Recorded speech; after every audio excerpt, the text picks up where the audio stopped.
বছরের শেষ প্রান্তে এসে দাঁড়িয়ে মনে হচ্ছে কত যুগ নিজের দিকে তাকানো হয়নি, নিজেকে ভালোবাসা হয়নি।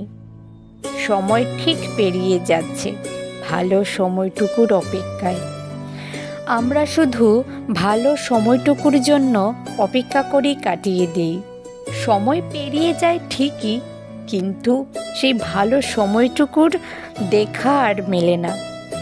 কত মানুষের সাথে পরিচয়, কত কি মলিন হয়ে গেল এই জীবনে সময়ের গেরাখলে।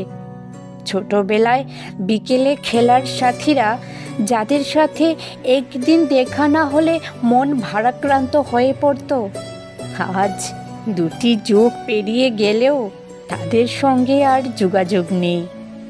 সব হারিয়ে গেছে আজ।